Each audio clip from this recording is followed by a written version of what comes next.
Note कर लेंगे। तो आगे स्टार्ट करते हैं। एक कंटेनर है, क्लोज कंटेनर के अंदर सिर्फ अभी लिक्विड है, सॉल्वेंट है। ये सरफेस पे सॉल्वेंट के मॉलिक्यूल्स हैं।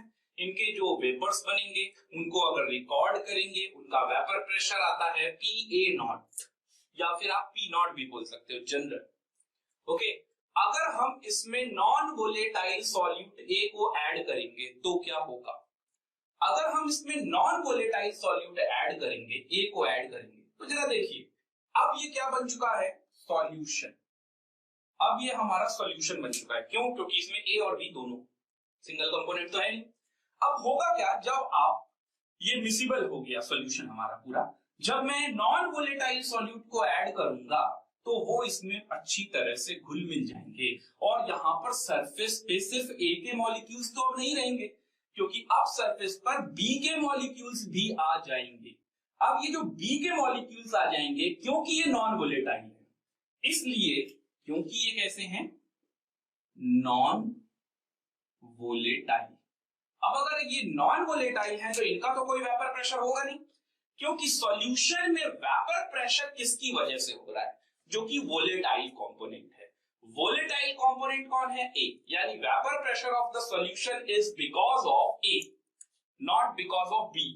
But remember one thing, non volatile solute के पार्टिकल्स यहां सरफेस पर आ गए तो ये जो वेपर प्रेशर होगा, अब की बार ये वेपर प्रेशर कम आएगा, क्योंकि यहां पर देखिए इतनी वेपर्स नहीं बनी है जितनी की पहले बन रही थी प्योर सॉल्वेंट में। अब की बार आपने एक नॉन वोलेटाइल सॉल्यूट ऐड कर दिया है तो वेपर्स भी कम बनी। अगर वेपर्स कम बनी है तो इसका मतलब vapour pressure of the solution क्या हो गया है? कम आएगा। P0 से vapour pressure of the solution कम आएगा। इनकी वजह से कोई भी वेपर प्रेशर यहां पर नहीं आया। यहां पर आने वाला जो भी वेपर प्रेशर है that is only because of A। लेकिन उस वेपर प्रेशर की वैल्यू को ये पार्टिकल्स अफेक्ट कर रहे हैं। इन पार्टिकल्स ने जरूर इफेक्ट किया उसकी वैल्यू को, क्योंकि वेपर प्रेशर क्या हो गया? डिक्रीज। पहले वेपर प्रेशर कितना आता था? P0, और अब वेपर प्रेशर कितना आ रहा है? P0 से कम, जिसे हमने कहा PS या PA। तो ये एक इंटरेस्टिंग क्वेश्चन है कि vapour pressure of the solution will decrease. ये क्यों होता है ये हमें जानना है।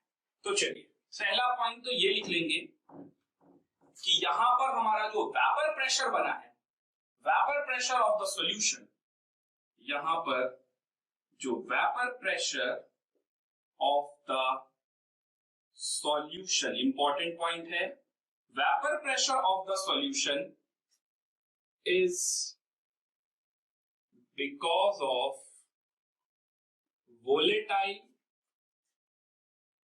component, that is A. तो vapour pressure of the solution is because of volatile component, क्योंकि वही वोलेटाइल, ठीक है। तो वोलेटाइल कंपोनेंट की वजह से तो वेपर प्रेशर आया सॉल्यूशन में, but the value of vapor pressure can be affected by non-volatile solute, that is B। तो B ने क्या किया? वेपर प्रेशर को इफेक्ट जरूर किया। यानी वेपर प्रेशर सॉल्यूशन का किसकी वजह से आता है? वेपर प्रेशर सॉल्यूशन का हमेशा वोलेटाइल कंपोनेंट की वजह से आता है। हाँ, उसकी वैल्यू को जरूर चेंज किया जा सकता है by adding non volatile solute. कोई नॉन वोलेटाइल कंपोनेंट की वजह से वेपर प्रेशर जनरेट नहीं होगा, लेकिन वैल्यू को इफेक्ट किया जा सकता है। तो ये पॉइंट भी लिख लेंगे। By any non-volatile component, vapor pressure cannot be generated. Vapor pressure cannot be generated। किसी नॉन वोलेटाइल कंपोनेंट की वजह से कभी भी वेपर प्रेशर जनरेट नहीं किया जा सकता, but value of vapour pressure can be affected. Okay, तो ये बात तो समझ में आ गई कि वेपर प्रेशर आखिर किसकी वजह से आया और वेपर प्रेशर कैसे कम हो गया, अब इसके बारे में जानते हैं। तो अपना क्वेश्चन क्या है, why vapour pressure of the solution decreases, why vapor pressure of the solution decreases, ये अपने को जानना है। तो अपना क्वेश्चन ये है, यहां तक नोट कर लेंगे। तो अपने को जानना क्या है, why vapor pressure of the solution decreases। देखिए इस बात को समझते हैं, vapour pressure of the solution क्यों डिक्रीज हुआ। वेपर प्रेशर सॉल्यूशन का डिक्रीज होने का चांस कहां से बना और क्यों बना। शुरुआत में हमारे पास सिर्फ लिक्विड ए था, सरफेस पे मॉलिक्यूल्स थे लिक्विड ए के, उन्होंने वेपर बनाया और उससे आ गया vapour pressure. Vapour pressure of pure solvent that is PA0 या P0। जब मैंने उसमें नॉन वोलेटाइल कंपोनेंट डाला, तो नॉन वोलेटाइल कंपोनेंट के डालने से आपको दो तरीके से मैं बता सकता हूं, कई तरीके समझाने के, vapour pressure of the solution क्यों डिक्रीज। जब मैंने इसमें नॉन वोलेटाइल ऐड किया, कंपोनेंट ऐड किया बी, तो क्योंकि सिर्फ इवेपोरेशन सरफेस के लिक्विड मॉलिक्यूल्स ही करते हैं, सरफेस पे लिक्विड के मॉलिक्यूल सब कम हो गए, उनकी जगह किसने ले ली, कुछ बी टाइप के पार्टिकल्स ने। तो जाहिर सी बात है कि इवेपोरेशन कम हुआ, लोअर रेट से इवेपोरेट हो रहा है, रेट ऑफ इवेपोरेशन कम हो गया, रेट पे फर्क पड़ गया। ठीक उसी तरीके से रेट ऑफ कंडेंसेशन पे भी फर्क पड़ गया।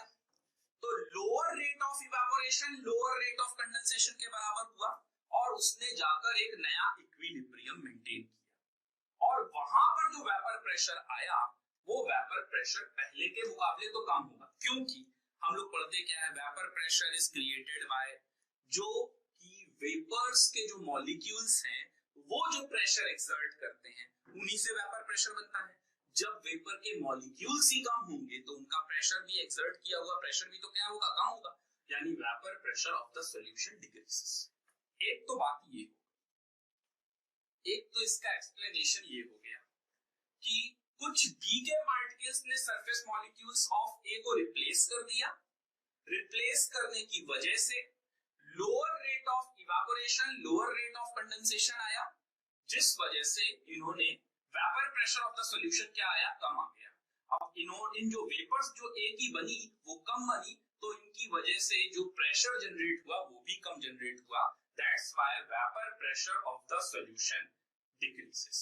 Vapour pressure of the solution इसलिए कह रहे हैं क्योंकि अब ये सॉल्यूशन बन चुका है, इसमें ए और बी दोनों है, और सॉल्यूशन जो बना है वो बना हुआ सॉल्यूशन का vapour pressure is only because of A. वो पहले के बराबर नहीं है क्योंकि उसकी वैल्यू को अफेक्ट किया है बी ने।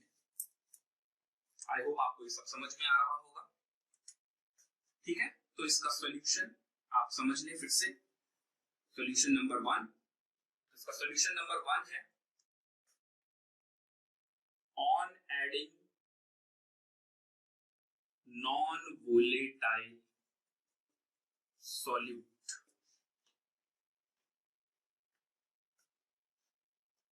sum of B particles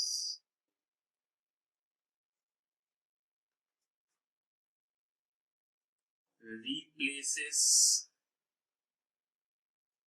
surface molecules of A। यहां पर भी आप मॉलिक्यूल लिख लो, पार्टिकल तो जनरल है। सम of B molecules replaces surface molecule of A so that vapor pressure decreases। So that vapor pressure decreases, ऐसा इसलिए क्योंकि अब की बार एक lower rate of evaporation, lower rate of condensation के बराबर होगा, lower rate of evaporation lower rate of condensation के बराबर होगा, और ये अटेन करेगा, attains a new equilibrium with lesser vapour pressure.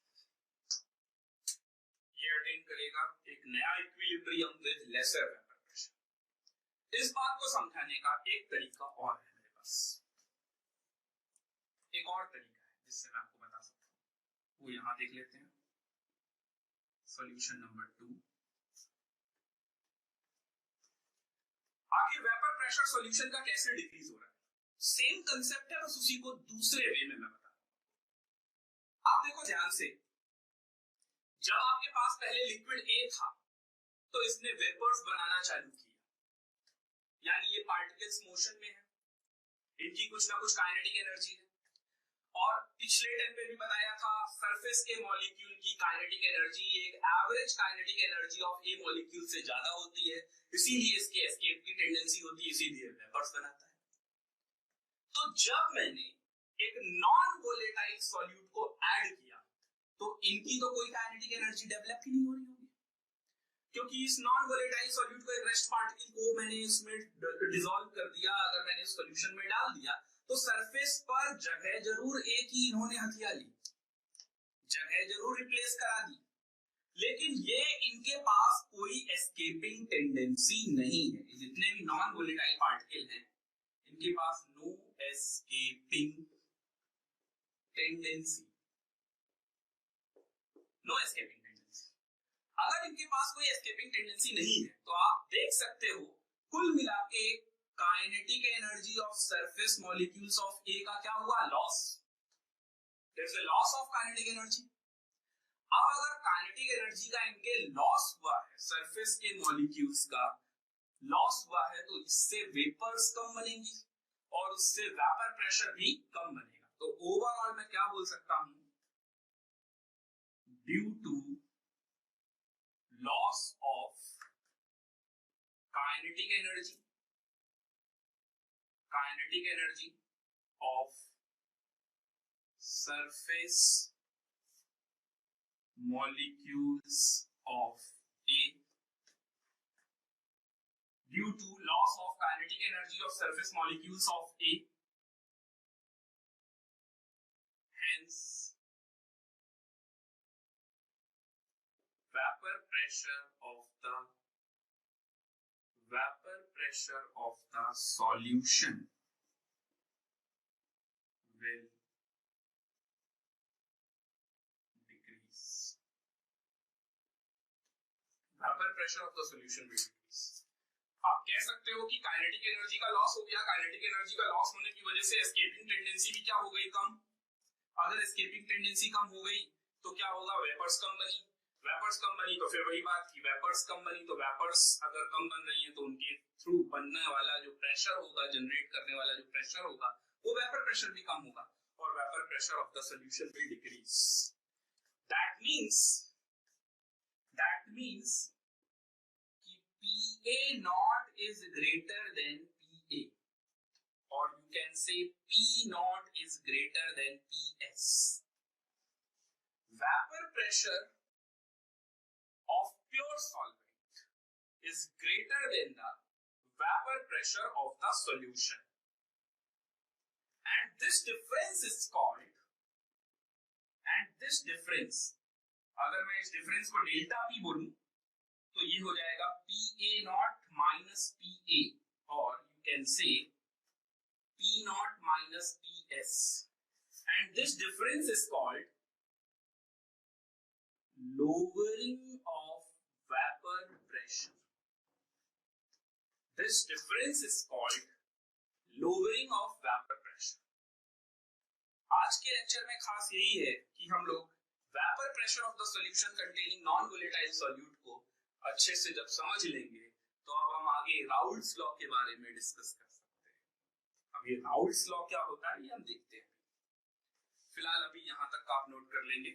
Lowering of vapour pressure वाली बात आपको समझ में आ गई कि वेपर प्रेशर कम जो हुआ उसके डिफरेंस को ही कहते हैं lowering of vapour pressure. Okay, इतना नोट कर लेंगे। तो अब हम चलते हैं राउल्स लॉ की तरफ। अब राउल्स ने एक्चुअल में इसी चीज को ऑब्जर्व किया है और उन्होंने एक्सप्लेनेशन दिया है अपना राउल्स लॉ के बारे में। तो राउल्स लॉ में है क्या, आपने इतना तो जान लिया कि एक नॉन वोलेटाइल सॉल्यूट ऐड करने से किसी प्योर सॉल्वेंट में किसी वोलेटाइल कंपोनेंट में नॉन वोलेटाइल सॉल्यूट ऐड करने से vapour pressure of the solution क्या हो जाता है, डिक्रीज हो जाता है। Okay, so what is Raoult's law? Raoult's law यही कहता है, राउल्स लॉ क्या कहता है कि vapour pressure of the solution, vapour pressure of a solution किसकी वजह से आता है? किसी सॉल्यूशन में वेपर प्रेशर किसकी वजह से आया था? वोलेटाइल कंपोनेंट की वजह से। That is directly proportional to mole fraction of volatile component.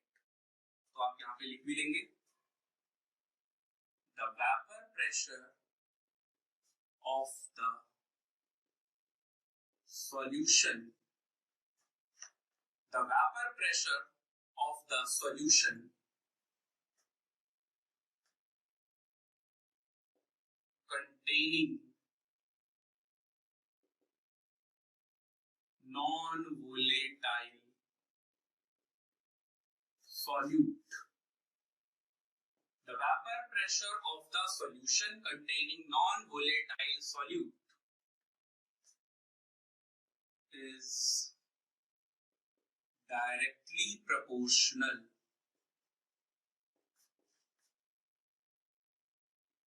to the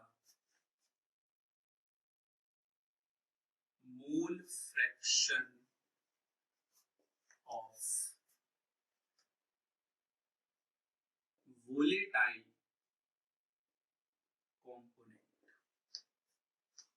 actual में वेपर प्रेशर सॉल्यूशन का मेंटेन कौन कर रहा है? कोई वोलेटाइल कंपोनेंट। तो vapour pressure of a solution containing non volatile solute, और है किसका वेपर प्रेशर? वोलेटाइल कंपोनेंट का, is directly proportional to mole fraction of volatile component। अब volatile component आपका है कौन? वो है आपका यहाँ पर सॉल्वेंट, क्योंकि सॉल्यूट तो नॉन वोलेटाइल है, तो वोलेटाइल कंपोनेंट कैसा है? सॉल्वेंट। यानी कि जो हम पढ़ रहे हैं P या PA या फिर PS, that is directly proportional to X of solvent।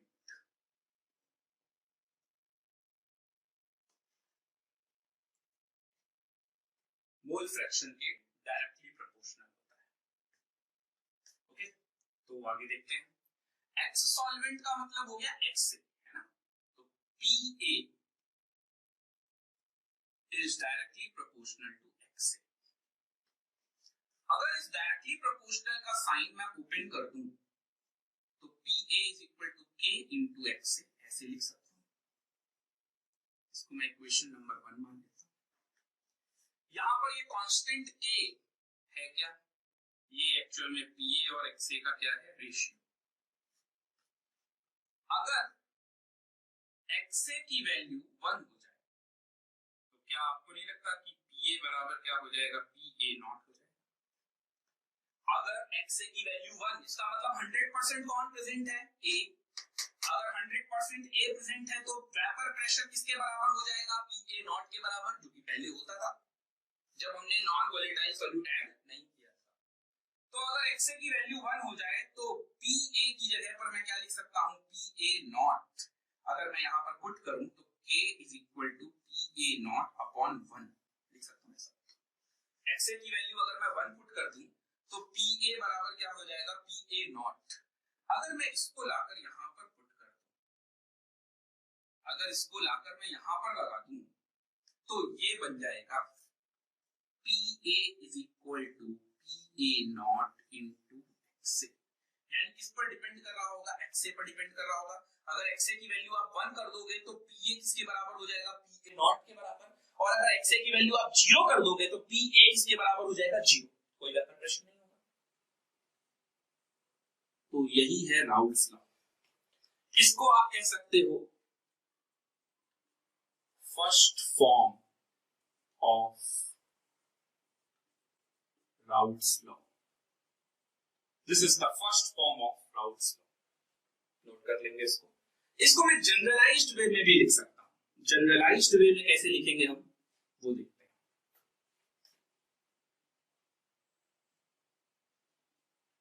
In general form, PS यानी vapor pressure of the solution is equal to P naught into X of solvent. PS जरा ध्यान देंगे यहाँ पर। PS क्या है? तो PS आपका है vapor pressure of the solution और P naught क्या है? वो है आपका vapor pressure of pure solvent। Okay, तो PS is equal to P naught into X solvent। This is also the first form। ये भी क्या है आपका first form of routes law. तो आप दोनों तरीके से यूज कर सकते हैं। फर्स्ट फॉर्म ऑफ राउट्स यहां तक नोट कर लेंगे। किसी भी सॉल्यूशन में, ऐसा सॉल्यूशन है हमारे पास, एक बाइनरी सॉल्यूशन है, किसी भी ऐसा सॉल्यूशन जिसमें नॉन वोलेटाइल कंपोनेंट है, नॉन वोलेटाइल सॉल्यूट है, तो उसमें वेपर प्रेशर जो भी होगा सॉल्यूशन का वो डायरेक्टली प्रोपोर्शनल होगा। किसके? Directly proportional to the mole fraction of volatile component. Directly proportional to the vapour pressure of the solution containing volatile solute is directly proportional to the mole fraction of volatile। ये concept आपको याद करना है। पूरा राउट law में आपको कुछ भी रटने की जरूरत नहीं, सारी चीजें अपने आप डिराइव होती चली जाएंगी। आपको बस ये बात याद रखनी है जो डेफिनेशन से आ रही है। Vapour pressure of the solution containing non volatile solute, कैसा है उसमें सॉल्वेंट, वोलेटाइल है, is directly proportional to X. X solvent ही क्यों, एक्स सॉल्यूट क्यों नहीं? क्योंकि सॉल्यूट कैसा है, नॉन वोलेटाइल, सॉल्वेंट कैसा है, वोलेटाइल। तो जो भी वेपर प्रेशर सॉल्यूशन का बनेगा वो किसकी वजह से बनेगा? सॉल्वेंट की वजह से।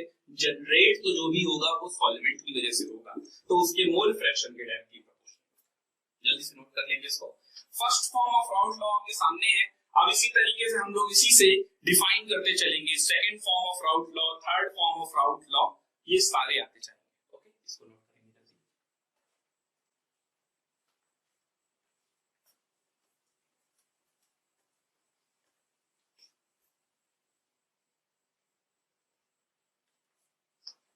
तो ये हमारे first form of Raoult law है ना। अब यहीं से हम देखते हैं second form of Raoult law क्या होता है। तो देखिए, आपके पास बाइनरी सॉल्यूशन था। अगर बाइनरी सॉल्यूशन था that means XA plus XB बराबर क्या होता है 1। अगर XA और XB 1 होता है तो क्या आप XA की जगह पर 1 माइनस XB नहीं लिख सकते? तो PA इज इक्वल टू क्या हो जाएगा? PA not 1 minus XB। PA is equal to PA naught 1 minus XB। अगर PA is equal to PA naught 1 minus XB होता है तो यहाँ पर XB की वैल्यू हम ओपन कर सकते हैं, निकाल सकते हैं। क्या आएगा? PA upon PA naught is equal to 1 minus XB। तो यहाँ से हमारा XB आ गया 1 minus PA upon PA naught, यानी ये हो गया PA naught minus PA upon PA naught is equal to XB। समझ लेंगे। XB जो कि मोल फ्रैक्शन किसका है? सॉल्यूट का। और ये आ गया PA not minus PA upon PA not. ये है हमारा second form of routes law. Second form of routes law, इसको अगर मैं आपको जनरल फॉर्मेट में समझाऊं, second form of Raoult law क्या है, तो XB का मतलब क्या हो गया? X सॉल्यूट, क्योंकि XA क्या है? X solvent. तो जो हमारा X सॉल्यूट बना वो किसके बराबर बना? वो बना P not minus PS upon P not. यही है आपका सेकेंड फॉर्म, ये जनरल फॉर्मेट हो गया, देख सकते हैं। और एक बात और, यहां पर PA नॉट माइनस PA, ये आपका था lowering of vapour pressure, lowering of vapour pressure, PA not minus PA। And अगर हम इसको कैलकुलेट करें with respect to pure solvent PA not, तो ये बन जाएगा आपका रिलेटिव लोअरिंग वेपर प्रेशर, ये बन जाएगा आपका relative lowering of vapour pressure. आप इसको शॉर्ट में RLVP भी बोल सकते हो, इसको शॉर्ट में RLVP, relative lowering of vapour pressure. यानी आप बोल सकते हो कि X solute is equal to RLVP, relative lowering of vapour pressure. तो ये second form of Raoult law आ गया आपके पास। अब ये second form of Raoult law तो आ गया, अब इससे third form of Raoult law निकालते हैं। इस पर बेस्ड आपको क्वेश्चंस मिलते जाएंगे। आज DPP2 आपको मिल जाएगी और DPP2 आप इस लेक्चर के बाद आप सॉल्व कर सकते हैं। DPP2 में आपसे vapour pressure of the solution से रिलेटेड क्वेश्चन पूछे गए होंगे और उसमें राउट्स लॉ की ही यूज करनी है, तो इनको अच्छे से पढ़ेंगे और ये पूरा वीडियो लेक्चर देखने के बाद आप DPP2 भी सॉल्व करेंगे। ओके, तो X solute is equal to RLVP, X solute is equal to P naught minus PS upon P naught। यहां तक नोट कर लिया। अब यहीं से स्टार्ट कर रहे हैं हम लोग third form of Raoult law. तो third form of Raoult law क्या है? तो थर्ड फॉर्म पे देखते हैं। Third form of Raoult law, ये जनरल फॉर्मेट मैं साइड में कर दे रहा हूं।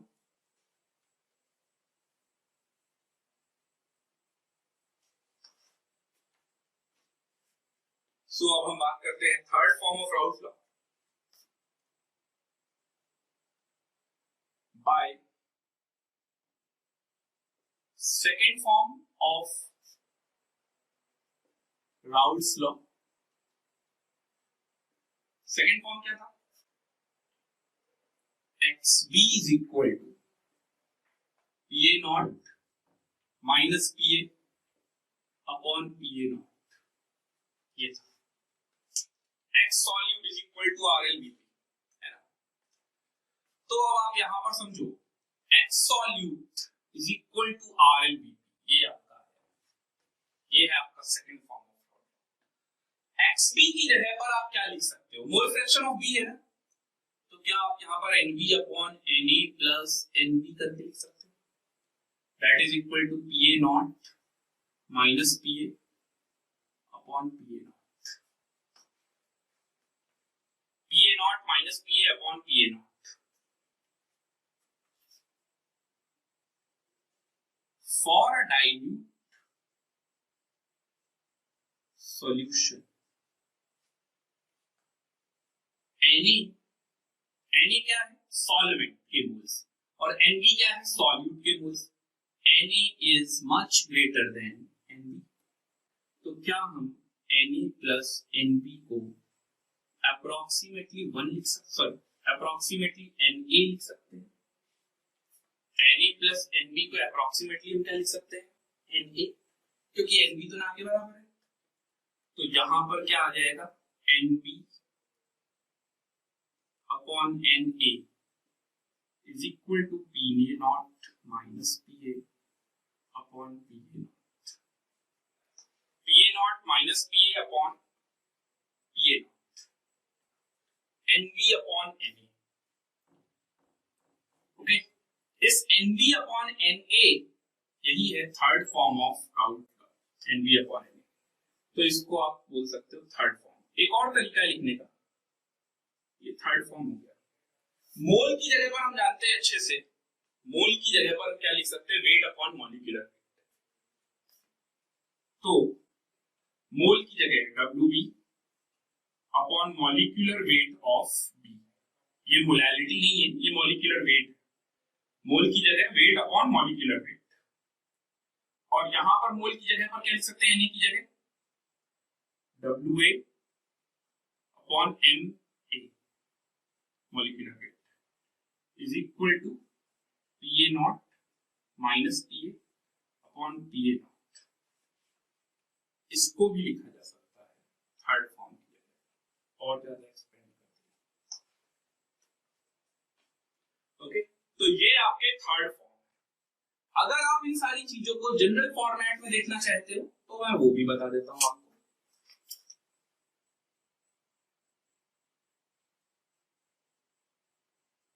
इन जनरल फॉर्मेट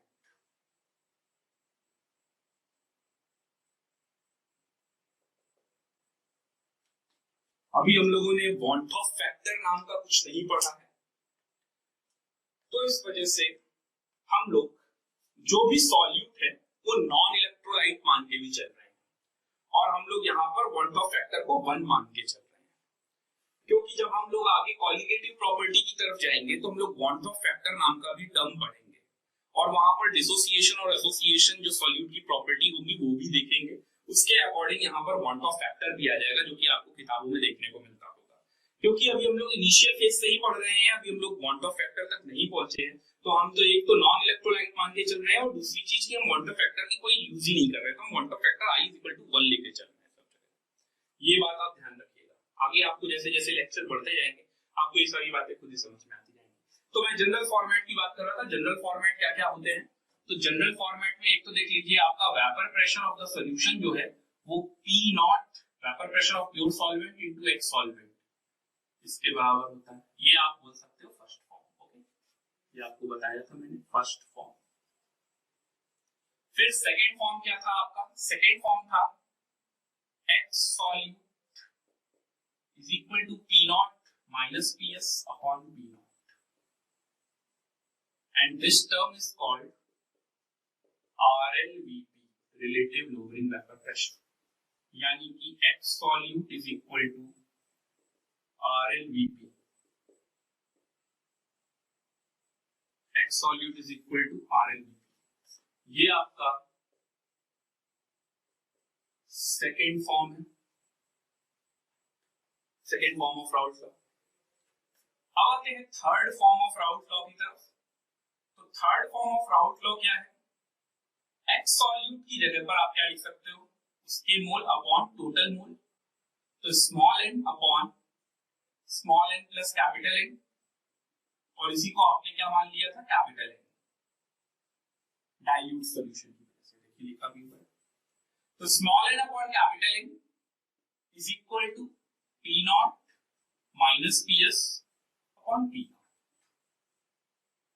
ये आपका है थर्ड फॉर्म। इस थर्ड फॉर्म को आप small w capital M upon capital W small m ऐसे भी लिख सकते हैं, P not minus PS upon P not. अब ये चीज क्या है, इस चीज को भी आप समझ लेंगे।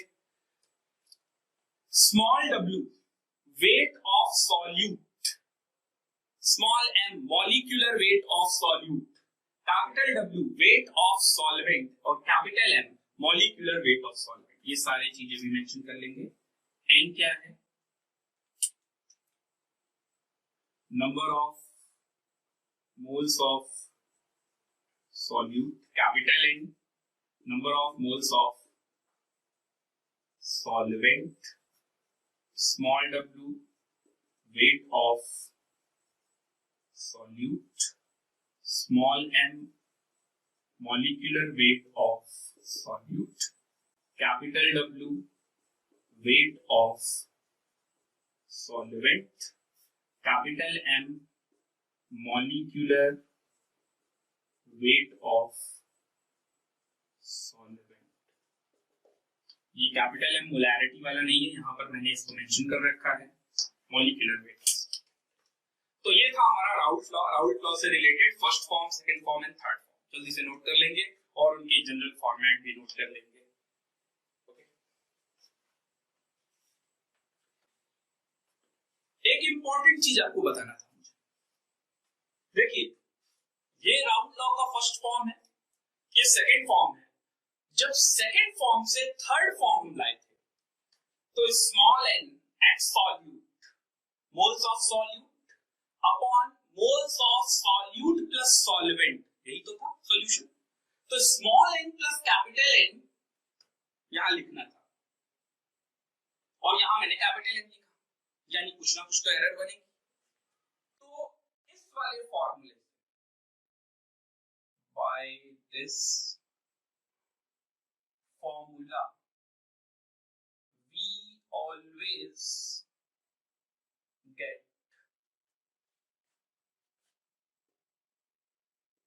approx result।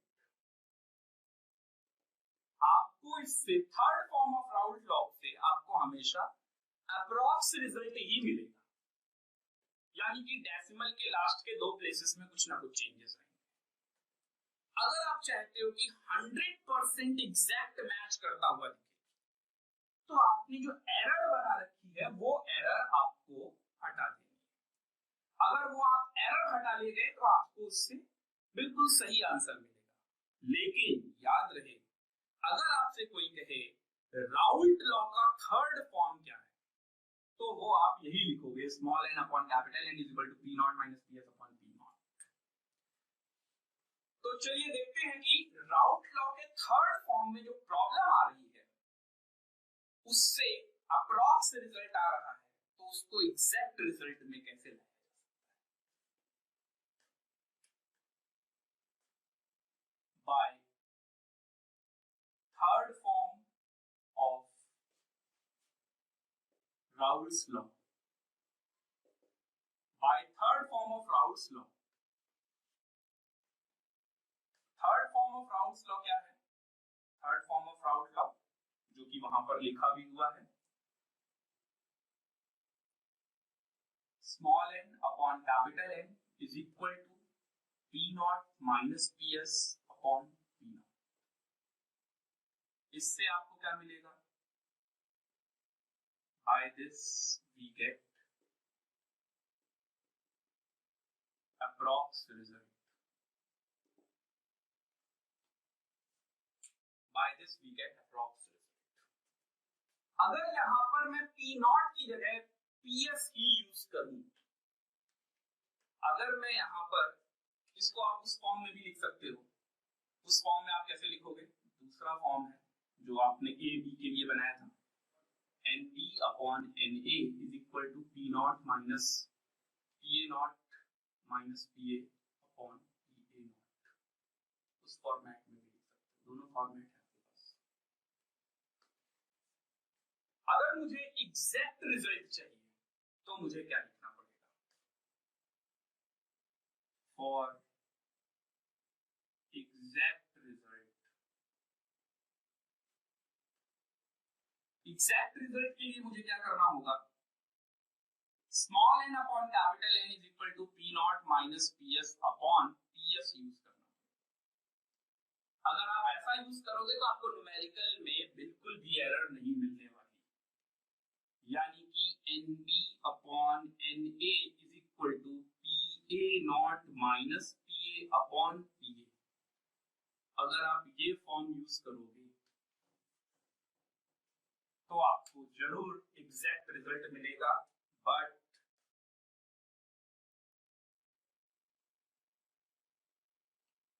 This is not the third form of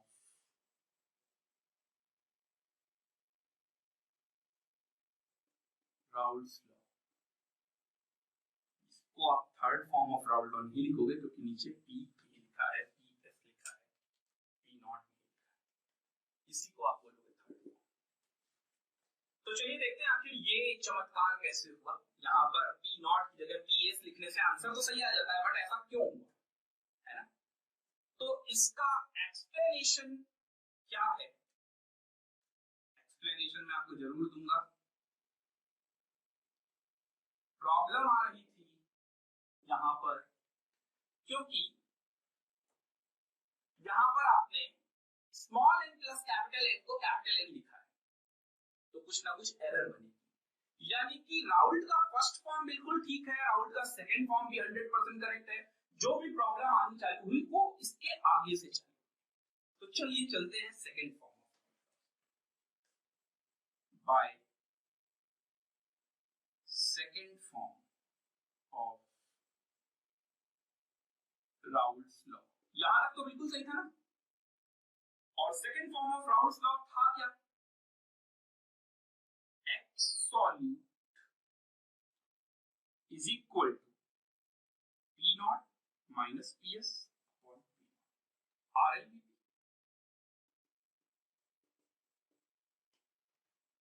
यहां तक था आर एल लिखा भी है। एक्स सॉल्यूट की जगह आपने क्या यूज किया, small n upon N plus N is equal to P not minus P S upon P. अब यहीं पर प्रॉब्लम आने लगी थी, क्योंकि आपने डाइल्यूट सॉल्यूशन मानते हुए small n plus capital N को कैपिटल एन लिख दिया। अगर आप ये ले आओगे तो कुछ एरर बन जाएगी और ये वाला फॉर्मूला बन जाएगा, और अगर आप ऐसा नहीं रखोगे, एरर नहीं लाओगे, तो आपका बिल्कुल सही रिजल्ट आएगा। बस ये भी बताना है। तो देखिए कैसे इसको हम चाहते तो ऐसा ही फॉर्मेट कुछ है और यहाँ पीएस आएगा, और वो क्यों आएगा ये तो मैंने आपको रिजल्ट बता दिया। अब ये कैसे आएगा उस चीज को देखते हैं। तो यहाँ पर आप क्या करो, यहाँ पर आप इसको रिवर्स कर दो।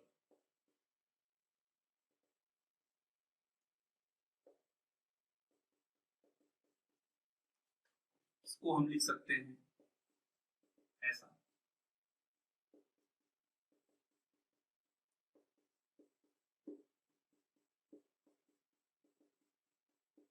ऐसे लिख सकते हैं। और जब हम ऐसे लिखेंगे तो यहां लिख सकता हूं मैं P not minus P naught plus में P S upon P not minus P S. ये पी नॉट कैंसिल हो जाएगा।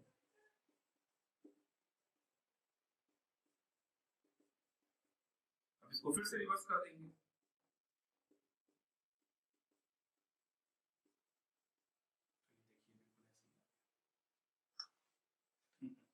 तो इससे आपको एक एग्जैक्ट रिजल्ट मिल जाएगा। यानी आप यहाँ पर N B upon N A is equal to P A not minus P A upon P.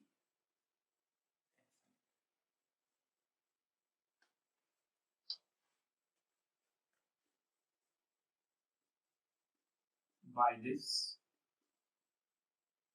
we get exact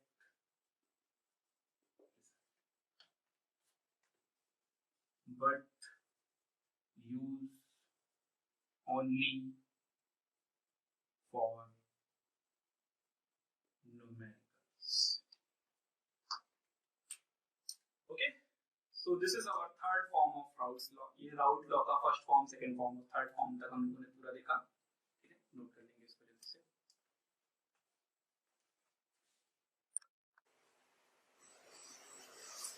तो चलिए आगे देखते हैं। हम लोगों ने राउल्ट लॉ के फर्स्ट फॉर्म, सेकंड फॉर्म और थर्ड फॉर्म तक को कंप्लीट कर लिया। First form, second form, third form को जरा जल्दी से एक बार हम लोग फिर से क्विकली रिवाइज कर लेते हैं। PS vapour pressure of the solution is equal to P not into X solvent. First form था ये हमारा, vapour pressure of the solution is equal to P not into X solvent. Mole fraction of solute is equal to lowering, relative lowering of vapour pressure P not minus PS upon P not. ये second form था हमारा Raoult law का। Third form of Raoult law, X solute की जगह हम क्या लिखेंगे, small n upon small n plus capital N. Small n plus capital N को हमने लेट कर लिया था कैपिटल एन, क्योंकि डाइल्यूट सॉल्यूशन है, यहाँ पर सॉल्वेंट बहुत ज्यादा है विद रिस्पेक्ट टू सॉल्यूट। तो small n plus capital N को कैपिटल एन लिख लिया था। तो small n upon capital N is equal to P not minus PS upon P not. This is our third form of Raoult law. इस small n और capital N को फिर से ओपन कर लिया। Mole is equal to weight upon molecular weight, weight of solute upon molecular weight of solute. Small w क्या है, weight of solute. Small n क्या है, molecular weight of solute. Capital W weight of solvent, capital M molecular weight of solvent is equal to P not minus PS upon P not. P not minus PS upon P not यानी RLBP। Okay, आगे चलते हैं। इसी के just आगे third form, लेकिन इन दोनों से हमें अप्रॉक्स रिजल्ट मिलता है। अगर मुझे एग्जैक्ट रिजल्ट चाहिए होगा तो मैं इसी पी नॉट की जगह पर क्या लिख दूंगा, पी एस। यहां तक मैं आपको कंप्लीट करा चुका हूं। चलिए थोड़ा सा और मैं इसी में समझता हूं कि आपको बता देना चाहिए, अगर यहां पर मोलैलिटी का टर्म भी निकाला जाए तो वो भी एक आ सकता है और एक अपना नया फॉर्मूला बन जाएगा। तो वो अपना एक नया फॉर्मूला जो क्या बनेगा वो देखते हैं। Small w capital M upon capital W small m is equal to P not minus P S upon P S. जी हां, मैं एग्जैक्ट रिजल्ट की तरफ चल रहा हूं, उसी से निकाल रहा हूं। तो ये मेरे पास है। अगर मैं आपसे कहूं कि P not minus P S upon P S, यहां पर जो लिखा है small w capital M upon capital W small m, इसमें आप 1000 का मल्टीप्लाई और 1000 का डिवाइड कर दो। अब आप देखिए, weight of solute upon molecular weight of solute into 1000 upon weight of solvent in gram, इतना पार्ट अलग कर दे। Small w into 1000 upon capital small m और यहां पर capital W, weight upon molecular weight of solute into 1000 upon weight of solvent, इतना part अलग कर दें। तो क्या बचता है आपके पास? आपके पास फिर क्या बचता है ना? तो आपके पास क्या बचता है यहां पर वेट ऑफ सॉल्वेंट अगर आपको ग्राम में दिया होगा तो आप उसको केजी में बदलने के लिए क्या करेंगे, 1000 से डिवाइड करेंगे। यहां पर वही लेकर आ रहा हूं मैं। तो यहां पर आपको बचता है कैपिटल M अपॉन 1000 और ये क्या बनता है आपका, मोलैलिटी,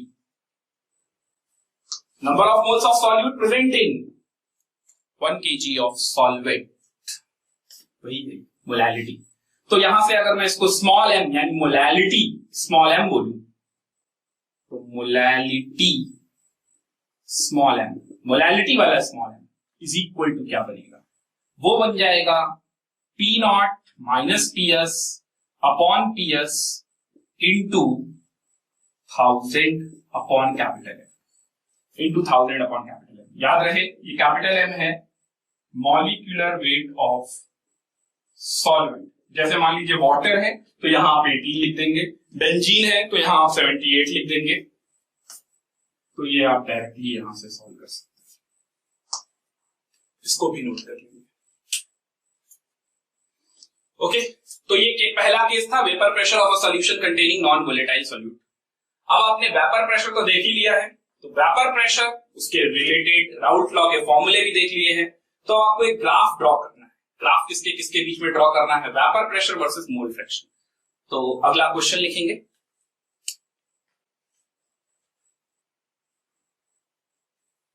ग्राफ बनाना है अपने को mole fraction versus vapour pressure के बीच में जी। तो देखिए वेपर प्रेशर, आपके पास फॉर्मूला क्या है, PS vapour pressure is equal to P not into X solvent. आप देख सकते हो y इज इक्वल टू mx जैसी लाइन बनेगी। अगर मैं इसको y मान लू, इसको x एक्सिस पे ड्रॉ करूंगा तो ये हमारा क्या हो जाएगा, स्लोप। तो चलिए ग्राफ बनाते हैं।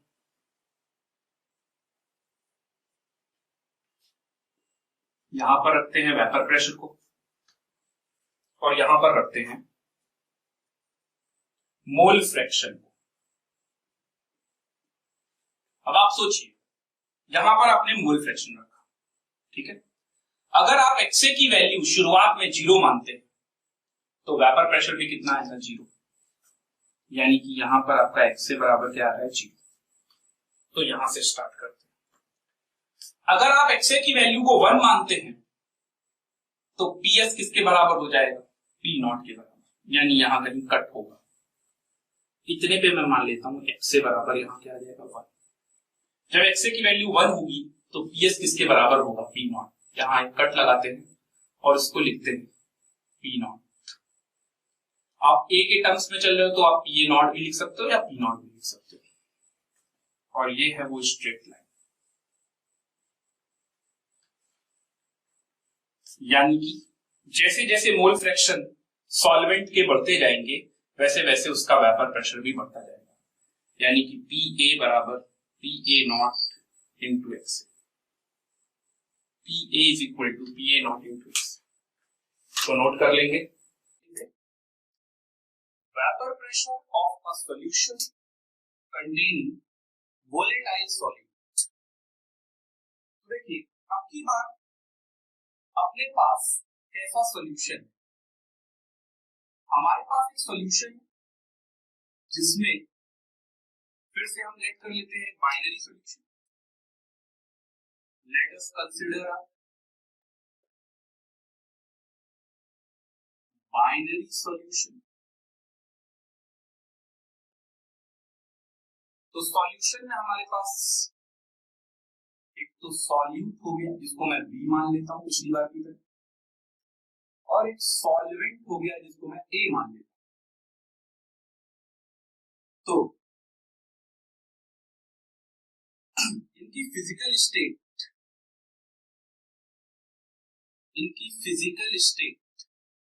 तो फिजिकल स्टेट कैसी है, अब की बार हमने सॉल्वेंट तो पहले से ही हमारा लिक्विड था और ये नॉन वोलेटाइल हुआ करता था, और अब की बार वोलेटाइल है तो हमने इसको भी लिक्विड ले, फिजिकल स्टेट लिक्विड।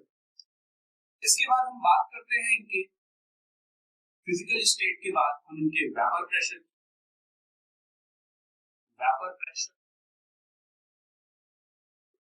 इनका nature, mole and mole fraction. Physical state, vapour pressure, nature, mole and mole fraction. तो वेपर प्रेशर इसका ले लेते हैं हम इस बार पीवी नॉट और इसका ले लेते हैं पीए नॉट, क्योंकि इस बार ये दोनों ही लिक्विड है और वोलेटाइल सब्सटेंस है, यानी इनका वेपर प्रेशर होगा।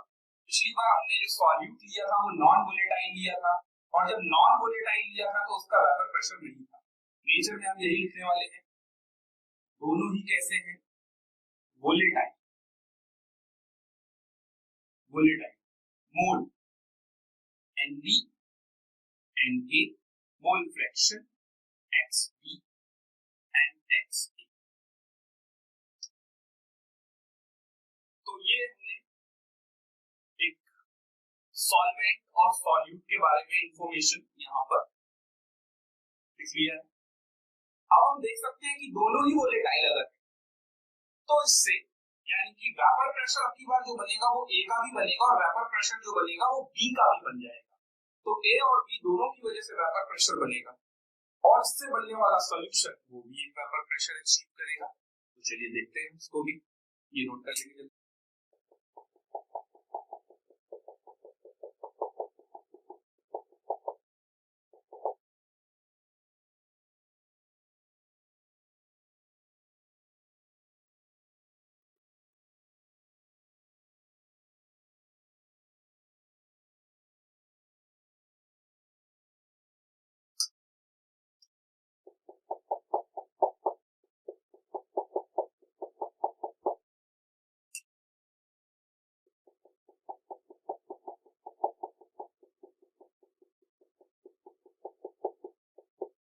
तो चलिए देखते हैं डायग्राम से हम लोग इस चीज को समझते हैं। तो डायग्राम से इसको समझते हैं। तो फर्स्ट ऑफ ऑल हमने क्या किया है, क्लोज कंटेनर लिया। हमारे पास एक क्लोज कंटेनर है, इस क्लोज कंटेनर में प्योर लिक्विड ए, फिर से सरफेस पे मॉलिक्यूल्स आएंगे, वो इवेपोरेट होंगे, इवेपोरेशन और कंडेंसेशन में इक्विलिब्रियम आएगा एक पर्टिकुलर टेंपरेचर पे और वेपर प्रेशर जनरेट होगा। क्योंकि यहाँ पर प्योर लिक्विड ए था तो उसका वेपर प्रेशर मैंने नोट कर लिया, वो कितना है, पी ए नॉट। ठीक इसी तरीके से हमारे पास एक कंटेनर है जिसमें लिक्विड बी है और लिक्विड बी जिसको हम यहाँ पर सॉल्यूट बोल रहे हैं और ये हमारा सॉल्वेंट है। तो दोनों ही लिक्विड है, दोनों का नेचर वोलेटाइल है, तो इसका भी वेपर प्रेशर आएगा और ये भी अपने वेपर्स बनाएगा और फिर से लिक्विड और वेपर्स के बीच में इक्विलिब्रियम मेंटेन होगा और उस प्योर बी की वजह से जो वेपर प्रेशर जनरेट होगा वो होगा पीवी नॉट। ये तो बात हो गई अलग अलग कंटेनर की। अब अगर ये दोनों ही वेपर प्रेशर जनरेट कर रहे हैं तो अपने को एजम्पशन एक लेना पड़ेगा कि किसका वेपर प्रेशर ज्यादा है और किसका वेपर प्रेशर कम। तो जैसे अगर हम लेट कर ले, let us consider vapor pressure of A is greater than vapor pressure of B, मतलब PA naught is greater than PB not. आप उल्टा भी मान सकते हैं कि PB not is greater then PA not, ऐसा हो सकता है। अभी फिलहाल मैंने ये कंडीशन रखी है, इसीलिए मैंने जब इन दोनों कंटेनर्स में भरा हुआ लिक्विड एक खाली कंटेनर में मैंने ये पुट कर दिया और इसको ये क्लोज कंटेनर बना दिया, तो अब आप देखेंगे कि ये सॉल्यूशन बन चुका है। ये सॉल्यूशन ए और बी दोनों टाइप के पार्टिकल्स हैं इसमें, तो जाहिर सी बात है कि सरफेस पे भी ए और बी टाइप के दोनों टाइप के पार्टिकल्स आ जाएंगे। और अब जो उनकी वेपर्स बनेंगी और अब लिक्विड और वेपर के बीच में जो इक्विलिब्रियम जनरेट होगा उसको बोलेंगे vapour pressure of the solution. तो ये vapour pressure of the solution को पी या फिर आप पीएस बोल सकते हैं। तो ये vapour pressure of the solution बनेगा। यहाँ पर मैंने ब्लैक एरो को ऊपर दिखाया क्योंकि मैंने लेट कर रखा है vapour pressure of A is greater than vapour pressure of B. यहाँ पर मैं आपको ये बताना चाह रहा हूँ कि रेट ऑफ इवेपोरेशन ए का ज्यादा है और रेट ऑफ इवेपोरेशन बी का कम है, यानी कि इसका मतलब ये हुआ कि इसमें जो कंटेनर में जो वेपर्स बन रही हैं वहां पर वेपर्स में ए के वेपर्स ज्यादा है और बी के वेपर्स कम है। अब इतनी चीजों को देखकर हम क्या ऑब्जर्व कर सकते हैं? पहले आप सोचिए कि नॉन वोलेटाइल सॉल्यूट होता था, तो पहले नॉन वोलेटाइल के केस में क्या होता था कि P नॉट हम मान लेते थे सॉल्वेंट का वेपर प्रेशर, जैसे ही हम नॉन वोलेटाइल सॉल्यूट ऐड करते थे वेपर प्रेशर सॉल्यूशन का क्या हो जाता था, डिक्रीज। अब क्या होने वाला है, अब की बार तो नॉन वोलेटाइल नहीं, अब की बार तो वोलेटाइल है, तो vapour pressure of the solution का क्या होगा? तो vapour pressure of the solution का मैं आपको बता दूं कि vapour pressure of the solution P बोलो या फिर PS बोलो, वो मोर वोलेटाइल कंपोनेंट से हमेशा कम हो, यानी कि PA नॉट सबसे बड़ा होगा, फिर vapour pressure of the solution और फिर PB नॉट। क्योंकि मैंने यहाँ पर लेट कर रखा है PA naught is greater than PB naught, तो vapour pressure of the solution is always greater than less volatile substance and lesser than less volatile more volatile substance. तो vapour pressure of the solution की बात अगर मैं बात करूं, vapour pressure of the solution जिसको मैं P बोल रहा हूं इज, ये स्टेटमेंट नोट भी कर लेंगे, always greater then, is always greater than less volatile substance but lesser than, but its vapor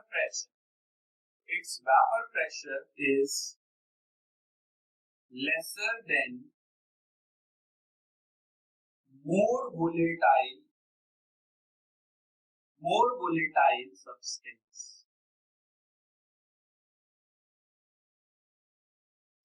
ये स्टेटमेंट होता है, यानी कि vapour pressure of the solution जो होगा वो PA नॉट और PB नॉट के बीच में नहीं होगा हमेशा। अगर आपको PA नॉट और PB नॉट पता है तो vapour pressure of the solution चाहे जो भी मोल्स, चाहे कुछ भी मोल्स, कभी नहीं सोचना है, तो vapour pressure of the solution हमेशा PA नॉट और PB नॉट के बीच में नहीं, वो PA नॉट से छोटा होगा और PB नॉट से बड़ा होगा। ये लाइन आपको न्यूमेरिकल में ऑप्शन ढूंढने में भी बहुत हेल्प करेगी। तो सबसे पहले इसको नोट कर लेंगे पूरा। अब हम बढ़ते हैं, जो हमने राउल्स लॉ में सीखा था उसी को हम आगे अप्लाई करते हैं। तो जो हमने राउल्स लॉ में सीखा था उसी को हम आगे जाकर अप्लाई करने जा रहे हैं। तो हमारे पास जो टोटल प्रेशर, जो हमारे पास टोटल प्रेशर है वो vapour pressure of A plus vapour pressure of B की वजह से, यहाँ पर जो भी total vapour pressure of the solution आया वो वेपर प्रेशर ऑफ ए और वेपर प्रेशर ऑफ बी की वजह से आया। इसका मतलब मैं ये बोल सकता हूं कि जो हमारा P टोटल है, P या फिर हम जो PS बोल रहे हैं P टोटल, वो पार्शियल प्रेशर ऑफ ए और पार्शियल प्रेशर ऑफ बी के बराबर होता है। Partial pressure of A plus partial pressure of B के बराबर होता है। तो अगर ऐसा है तो यहां पर मैं राउल्स लॉ का यूज कर सकता हूं। वो क्या, पी ए की जगह पर मैं लिख सकता हूं P A not into X A और पी बी की जगह पर लिख सकता हूं P B naught into X B. Mole fraction X A और एक्स बी क्या है, mole fraction of liquid A and liquid B in liquid phase. Mole fraction of liquid A and liquid B in liquid phase में mole fraction है A और B. और P A naught और P B naught क्या है, vapour pressure of pure solvent, vapour pressure of pure solvent of A, vapour pressure of pure B, P B naught. तो यहां से हम पी टोटल प्रेशर जो होगा हम उसको ऐसे कैलकुलेट कर सकते हैं, P is equal to P A naught into X A plus P B naught into X B. और एक्स ए और एक्स बी बराबर का सम 1 होता है, ये तो हमें पता ही, X A plus X B is equal to 1 होता है, यूनिटी होता है। तो इसको हम आगे पुट भी कर सकते हैं, इसको आप जल्दी से नोट कर लेंगे।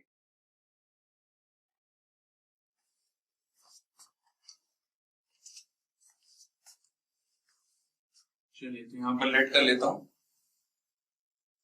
लेट अस कंसिडर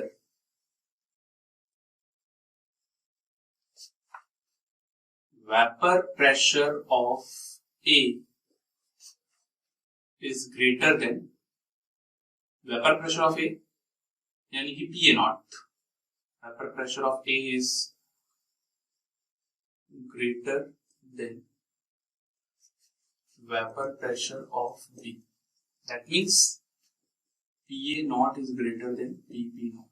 ठीक है, तो यहां पर हम क्या लिख सकते हैं, P is equal to partial pressure of A plus partial pressure of B, total pressure. और यहां पर पी ए की जगह पर हम लिख सकते हैं P A not into X A plus P B naught into X B. ये हमारा पी टोटल है। P is equal to PA naught, vapor pressure of pure solvent of A into mole fraction of A, vapor pressure of pure solvent B into mole fraction of B। अब हम सब जानते हैं कि XA plus XB is equal to तो 1 होता है, तो यहां पर क्यों ना P is equal to PA naught into XA plus PB naught into 1 minus XA करके लिख सकते हैं। जब आप इसको सॉल्व करोगे तो PB naught ये आपको अलग मिल गया, इसके साथ प्लस यहां पर आपका एक्स से कॉमन आ जाएगा और ये बन जाएगा P A not minus P B naught. तो इस फॉर्मेट में हम ये इक्वेशन लिख सकते हैं। ठीक इसी तरीके से आप एक बार और देखिए, इसमें दूसरे फॉर्म में कैसे लिख सकते हैं कि अगर P इज इक्वल टू, यहां मैंने एक्सए के फॉर्म में लिखा है इस इक्वेशन को, अगर मैं एक्सबी के फॉर्म में लिखता तो यहां लिखता पी ए नॉट, यहां था पी ए नॉट, क्योंकि तब मैं एक्सए की जगह 1 माइनस एक्सबी यूज करता, तो यहां था P A naught plus X B P B naught minus P naught. Simple सा है, आप सीधा समझ लीजिए कि अगर आपको एक्सए के टर्म में लिखना है इक्वेशन तो आपको पहले लिखना पड़ेगा पीबी नॉट, फिर XA common PA naught minus PB naught, और अगर आपको एक्सबी के टर्म में लिखना है तो यहाँ पीबी नॉट नहीं, यहाँ पर पीए नॉट आएगा, X B P B naught minus P A naught. तो ये इक्वेशन हो, नोट कर लेंगे इसको। तो ये हमारा वेपर प्रेशर और mole fraction with respect to A, mole fraction with respect to B in liquid phase, इनके टर्म्स में ये फंक्शन बन गया। अब जरा इसकी ग्राफिकल एनालिसिस भी कर लेते हैं, ग्राफिकली इसको समझ लेते हैं। तो ग्राफिकल एनालिसिस भी कर लेते हैं इसकी।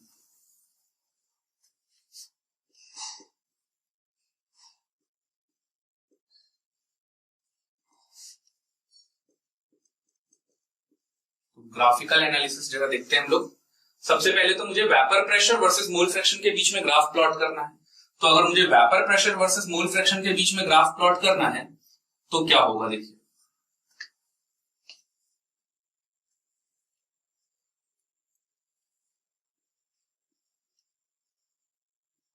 मोल फ्रैक्शन और इधर हमारा चलेगा वेपर प्रेशर। तो अगर मुझे वेपर प्रेशर और मोल फ्रैक्शन के बीच में ग्राफ प्लॉट करना है, जिसमें मैंने मान लिया कि यहाँ XB की वैल्यू 1 है तो XA की वैल्यू क्या हो गई 0, यहाँ पर XA की वैल्यू क्या हो जाएगी 1 और XB की वैल्यू क्या हो जाएगी 0। तो जिस टाइम पर XB की वैल्यू 1 होगी तो उस टाइम पे फुल्ली बी प्रेजेंट होगा, तो आप इस इक्वेशन को भी लिख सकते हैं, इनमें से किसी भी इक्वेशन को लिख सकते हैं। उस टाइम पे हम देख सकते हैं कि यहाँ पर अगर मैंने एक्स की वैल्यू अगर 0 पुट की तो पी बराबर पीवी नॉट आ जाएगा। ठीक है, तो यहाँ मुझे एक कट मिल जाएगा पीवी नॉट का, और इसी तरीके से यहाँ मेरे को एक कट मिल जाएगा पीए नॉट का, क्योंकि मैंने पहले ही बोल रखा है PA naught is greater than PV naught, let कर रखा है हमने, है ना। अब जैसे जैसे बी के मोल फ्रैक्शन कम होते जाएंगे वैसे वैसे उसका वेपर प्रेशर भी कम होता जाएगा, यानी ये क्या हो गया पीबी, और जैसे जैसे ए के मोल फ्रैक्शन बढ़ते जाएंगे वैसे वैसे उसका वेपर प्रेशर बढ़ता जाएगा, तो ये क्या हो गया पीए, और ये लाइन आपको रिप्रेजेंट करके देगी ये vapour pressure of the solution E is equal to PA naught into XA plus PB naught into XB। आप ध्यान से देखिए, ये स्ट्रेट लाइन सीधा ऐसे बन रहा है और ये इंक्रीजिंग ग्राफ क्यों बन रहा है। आप कोई भी इन दोनों में से एक इक्वेशन उठा लीजिए, फंक्शन था हमारा E is equal to PB naught plus XA, PA naught minus PB naught, PA naught minus PB naught। अब आप देखिए आपने एक्सए की वैल्यू पहले 0 पुट की तो P बराबर PB नॉट, ये मिल गया कट। अगर एक्सए की वैल्यू आप 1 पुट कर देंगे तो PB नॉट कट जाएगा, P बराबर PA नॉट हो जाएगा, ये मिल गया दूसरा कट। यानी इसको आपने कहा बनाया वाई एक्सिस पे, ये आपका क्या है एक्स एक्सिस पे, तो ये आपका क्या है स्लोप, ये क्या रहा स्लोप, और स्लोप में PA नॉट बड़ा है PB नॉट से, तो स्लोप कैसा है पॉजिटिव, तो इंक्रीजिंग ग्राफ बनेगा। और ये क्या है आपका इंटरसेप्ट, ओके, तो ये ग्राफ नोट कर लेंगे। आप इसी तरीके से दूसरे के फॉर्म में भी बना सकते हैं, वो भी यही ग्राफ बनेगा, क्योंकि यहां तो मैंने एक्स ए भी यूज कर रखा है और एक्सबी भी यूज कर रखा है। तो आप इसी इक्वेशन को दूसरे फॉर्मेट में अगर एक्सबी के टर्म में लाते तो आप ये कह सकते हो कि एक्सबी की वैल्यू ये वेरी कर रही है और एक्सए की वैल्यू ऐसे वेरी कर रही है। तो ये vapour pressure with vapour pressure और एक्सए के बीच में भी ग्राफ है, और ये वेपर प्रेशर और एक्सबी के बीच में भी ग्राफ है, नोट कर लेंगे जल्दी से इसे। इसके बाद हम लोग न्यूमेरिकल से स्टार्ट करते हैं।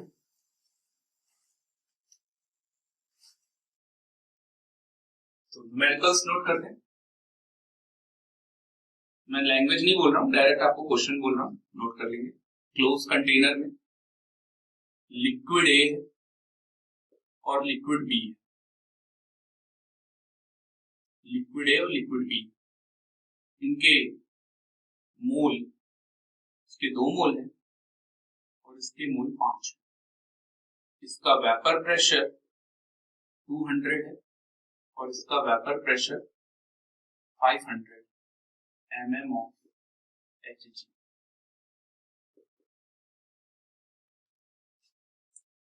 एक क्लोज कंटेनर के अंदर ए और बी नाम के 2 वोलेटाइल कंपोनेंट हैं, उसका सॉल्यूशन है जिसमें ए और बी के मोल, ए के मोल 2 मोल है, बी के मोल 5 मोल है। Vapour pressure of A is 200 mm of Hg and vapour pressure of B is 500 mm of Hg। आपको कैलकुलेट क्या करना है, कैलकुलेट वेपर प्रेशर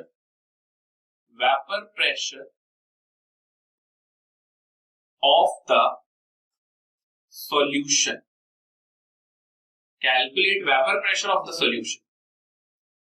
ये बिल्कुल बेसिक सा प्रॉब्लम है, वोलेटाइल सब्सटेंस है दोनों, और आपको vapour pressure of the solution का यूज करना है। सॉल्व करेंगे और इसको एनालाइज भी करेंगे हम लोग, इसको सॉल्व करते जाइए।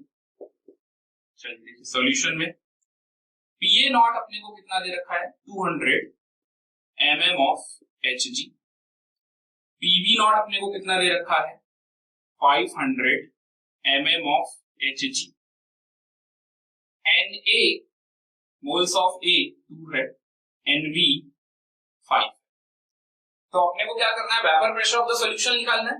तो vapour pressure of the solution P is equal to क्या हो जाएगा, फॉर्मूला यूज करेंगे PA naught into XA plus PV naught into XB। अब PA naught into XA plus PV naught into XB, तो PA नॉट की value कितनी हो गई 200, XA की वैल्यू, तो XA की वैल्यू कितनी हो जाएगी 2/7, और साथ में 500 इंटू XB की वैल्यू हो जाएगी 5/7। तो ये देखिए ये 400 प्लस 2500/7, 400 प्लस 2500 बाय 7, यानी कि ये आ गया P total is equal to 2900 by 7 mm of Hg। ये वैल्यू को सॉल्व कर लेंगे आप, 400 समथिंग बन रहा होगा, 414। इसका आंसर मैं आपको बता देता हूं, 414.28 mm ऑफ Hg। ये हो गया अपना आंसर। अब यहां पर एनालाइज क्या करना था वो आप देखो। एनालाइज ये करना था आपको इस क्वेश्चन में, vapour pressure of the solution always किसके किसके बीच में रहेगा, ए और बी के बीच में ही रहेगा, यानी कि 200 से बड़ा और 500 से छोटा रहेगा। तो अब देखो यहां पर vapour pressure of the solution क्या आएगा, vapour pressure of the solution के लिए इफ अगर इनके मोल्स बराबर होते, if moles of A and B are same, if moles of A and B are same, अगर ए और बी के मोल सेम होते देन क्या होता, then vapour pressure of the solution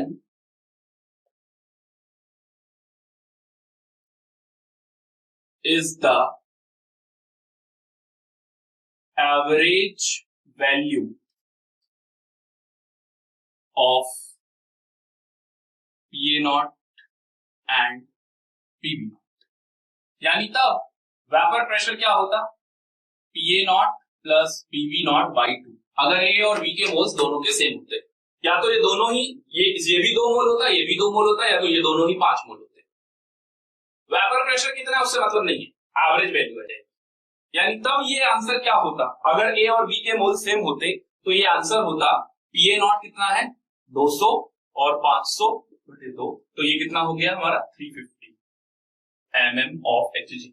अभी भी आप देख सकते हो कि 200 और 500 के बीच में ही लाई कर रही है वैल्यू ये, लेकिन तब होता जब ए और बी के मोल सेम होते, आई रिपीट ए और बी के मोल सेम होते, लेकिन अगर ए और बी के मोल सेम नहीं है तो क्या करेंगे, if moles of A and B are not same, if moles of A and B are not same, then vapour pressure of the solution, then vapor pressure of the solution is lying in between average value to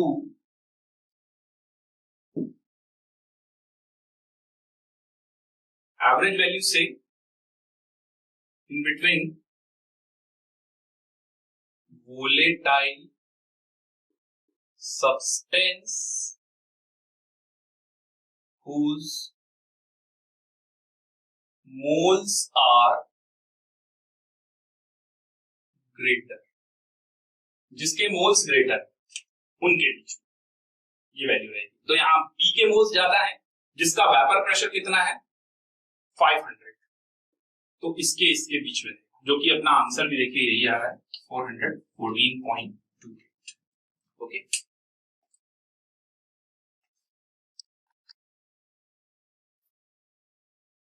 question number 2, if in the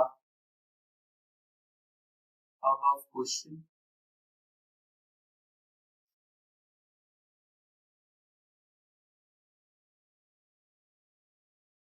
vapor pressure of solution will be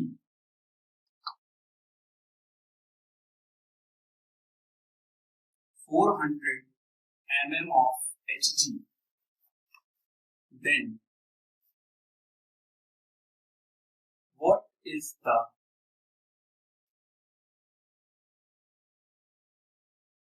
mole fraction of A? अब की बार आप इन moles को consider मत करिए। अगर आपको बोला जा रहा है अगर वेपर प्रेशर सॉल्यूशन का 400 है ना, यानी कि आपको सिर्फ इतनी सी बात बोली जा रही है। क्या बोली जा रही है, आप क्वेश्चन समझ लीजिएगा। आपको बोला जा रहा है कि PA नॉट तो 200 है, PB नॉट 500 है, mm ऑफ Hg, और TS vapour pressure of the solution 400 हो गया। तो X से क्या, तो इसमें कौन सी प्रॉब्लम है, आप जानते हो फॉर्मूला यूज कर लो, P इज इक्वल टू ये not XA plus PB not into XB, और XB को आप 1 माइनस XA भी लिख सकते हो, यही तो था ना। तो P कितना आया 400 प्लस 200 इंटू XA, और यहां पर PB नॉट कितना है 500 minus PB not into XA, तो PB नॉट कितना हो गया हमारा 500 XA। इसको आप उसी तरीके से इक्वेशन भी बना सकते थे, बिल्कुल बना सकते थे। तो 500 इंटू XA, यहीं से देख लो ये तो हो गया 500, और इसको आप क्या लिख सकते थे plus XA 200 minus 500 is equal to 400। ये अगर इधर आ जाएगा तो माइनस 100 इज इक्वल टू ये कितना बन जाएगा आपका माइनस 300 XA, माइनस 300 XA इधर से आ जाएगा और ये इधर आ जाएगा, तो माइनस 100 माइनस माइनस तो कैंसिल ही हो गया, तो XA इज इक्वल टू कितना आ जाएगा आपका 1/3, XA इज इक्वल टू आ जाएगा 1/3, XB is equal to 1 minus 1। इसका एक ट्रिक क्या है, अगर आपको क्लास 11 याद तो वहां पर मैंने जब एवरेज मोलर मास सिखाया था, तो एवरेज मोलर मास में ही मैंने आपको एक ट्रिक सिखाया था, दो कंपोनेंट, यहां पर भी दो कंपोनेंट है। तो देखिए ट्रिक ये है कि मुझे मोल फ्रैक्शन ऑफ A निकालना है ना, X से, तो वेपर प्रेशर X से निकालना है मुझे, तो vapour pressure of the solution कितना है 400 माइनस जिसके मोल फ्रैक्शन निकालने हैं वो वेपर प्रेशर नहीं बल्कि दूसरे वाले का मोल वेपर प्रेशर, तो A का निकालना है मोल फ्रैक्शन, तो B का वेपर प्रेशर कितना है 5 डिवाइडेड बाय वेपर प्रेशर का डिफरेंस, वेपर प्रेशर का डिफरेंस इंटू 100 करेंगे तो परसेंटेज आ जाएगा, ऐसे ही रहने देंगे तो फ्रैक्शन में आ जाएगा। अब आप इसको सॉल्व करो, कितना आ रहा है, ये आपका मोल फ्रैक्शन आ जाएगा। ये मैंने मॉड इसीलिए लगा रखा है क्योंकि मुझे पॉजिटिव वैल्यू रखनी है हमेशा। तो ये आ गया 100 और ये आ गया नीचे 300, यानी आप देख सकते हो 1/3 x। सपोज अगर मुझे यहाँ पर XB निकालना होता है ना, तो मैं क्या करता हूँ, अगर मुझे यहाँ पर XB निकालना होता है तो मैं 1 माइनस करके निकाल सकता हूँ, बट इसी से समझा रहा हूँ मैं। XB अगर निकालना होता तो फिर से एवरेज वैल्यू, एवरेज का मतलब हो गया कि एवरेज दैट मींस 50-50% नहीं है जो मैं वहां बता रहा था, एवरेज वैल्यू इन्हीं के बीच में आ रहा है, तो इन्हीं की वजह से मिक्सचर का वेपर प्रेशर कितना आया 400, तो वो यूज किया माइनस B का वेपर प्रेशर नहीं, अब की बार मैं यूज करूंगा A का वेपर प्रेशर, और डिवाइडेड बाय वेपर प्रेशर का डिफरेंस, तो वेपर प्रेशर का डिफरेंस फिर से कितना आ रहा है 300। अब आप देख सकते हो अभी भी 2/3 आ जाएगा, तो आप ये शॉर्टकट को भी अप्लाई कर सकते हो और इन सबसे भी सॉल्व कर लेंगे क्वेश्चन दोनों। अच्छा क्वेश्चन देखिए सिंपल है, बट मुझे आपको बेसिकली एनालाइज कराना था कि बिना सॉल्व किए आंसर कैसे लाएंगे, एनालाइज कराना था कि बिना सॉल्व किए वेपर प्रेशर कहां से कहां के बीच में होगा, तो इसलिए मैंने आपको बिल्कुल सिंपल क्वेश्चन से स्टार्ट